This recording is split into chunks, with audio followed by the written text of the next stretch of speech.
college સિટીમાં આવ્યો તો હોટવાળો હોય સમજાય છે ને આમ અરહે હતો ખેતી સારી કરી 2000નો કપાસ પકાવ્યો 1001 મણ મગફળી પકાવ્યો વેચવા માર્કેટિંગ યાર્ડમાં લઈ ગયા વેચાઈ ગયો માલ એના પૈસા બધાને બિલ ભરતા ભરતા ઘરે આવ્યા તો મંડળી વાહે પૈસા વેચ્યા સમજાય છે મારી વાત બેંકમાં ભરવાના પૈસા જે લોન લીધી હોય એ ભરવાના પૈસા ગયા મને એ બધું મારે જ છે મારી જવાબદારી તો કિસાન આખા ગુજરાતની હતી પછી તો આખા ભારતની જ થઈ બધાને પૂછ્યું તો બધા એમ જ કહે છે કે અમારે ભરાતા આખા ગુજરાતના ખેડૂતોના પૈસા લોનના નથી ભરાતા સમજાય છે ને કોઈની પાસે ઉછીના લઈને ભરવા તો ખૂબ એમાં અમે તપાસ કરી તો બધા કે સરકાર ભાવ દેતી નથી તો ભાવ નથી દેતી તો એની હારે લઈ રાખવું પણ કોઈ એમાંથી કાંઈ મેળ આવ્યો 2016માં સુભાષ પાલેકરજીની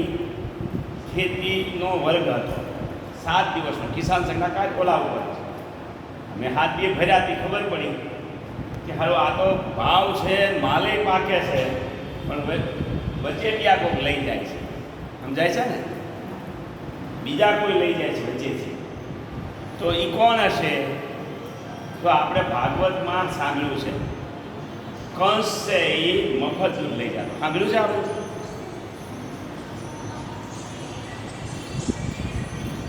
ફોન રાખજો બંધ તો મજા આવશે ને બધા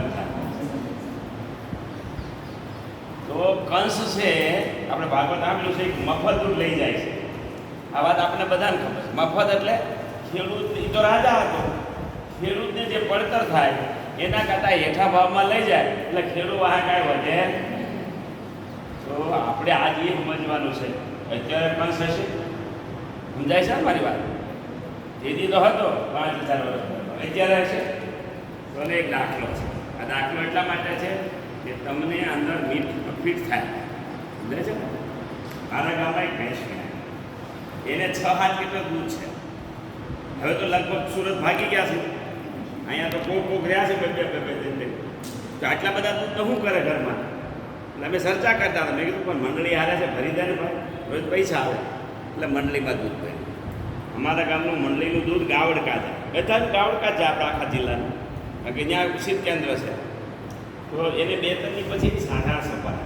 તો મને બોલાવ્યો તો હું ગયો તો મેં કીધું એટલે આખા જિલ્લાના દૂધનું શું કરીએ છીએ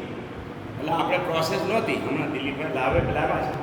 પ્રોસેસ નહોતી એટલે મને કે 10,000 લીટર ભેગું થાય એટલે મધર ડેરીમાં મોકલી મધર ડેરી એટલે અમદાવાદ સમજાય છે ને મારા ગામનું દૂધ ગાવડકા જાય ત્યાંથી ક્યાં જાય અમદાવાદ અને આપણા બધાની માનસિકતા એ છે તો અમદાવાદમાં જાય તો અમદાવાદવાળા ખાય આ દૂધ કોણ ખાય સમજાય છે ને અહીંથી ઘઉંની ગાડી અમદાવાદ મોકલી કોણ ખાય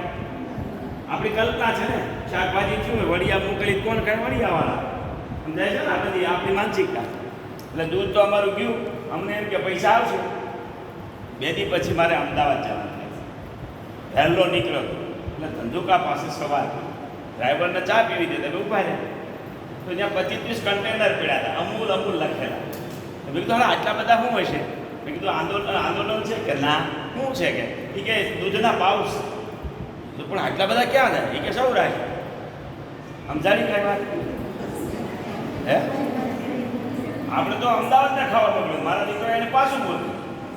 તોય મને એમ હતું વડિયા ખાય બગસરા ખાય અમરેલી ખાય સમજાય છે ને પણ 2 દી પછી પાછું હું ઘરે આવ્યો છું મારી બાજુમાં મિસ્ત્રી રહે છે મારી યારે ભણતો હતો તો એને બેહવા ગયો તો એના છોકરાને શું કહે છે કે એલા દાદા કાકા આવ્યા પાઉસ લઈ એ દોડી ગયો ગામમાં ક્યાંક છે પાઉસ લઈ આવ્યો અમે ત્યાં ચા પી ક્યાં પીધી આ ચા એની બાજુમાં જ મોટો ખેડૂત પોકળ રહે છે સમજાય છે ને એની બેહવી એની વાત સમજો બરાબર સમજાય એ ગયું અમરેલી ત્યાંથી ગયું અમદાવાદ સમજાય છે પાછું પાઉસ મારા ગામમાં ખાયું સમજાય છે કાંઈ એટલે આપણે આસળ ખેંચવાનું રે વાત સમજો આને કંસ નીતિ કીધી છે આ આપણને ખબર ન હોય પણ કોને ખવડાવે ખબર છે આપણને ખબર જ નથી આપણને ખબર આને કંસ નીતિ એટલે માલ પવા એ ખાઈ જાય આપણી વાહ કાંઈ વધે એવી રીતે અહીંથી ઘઉંની ગાડી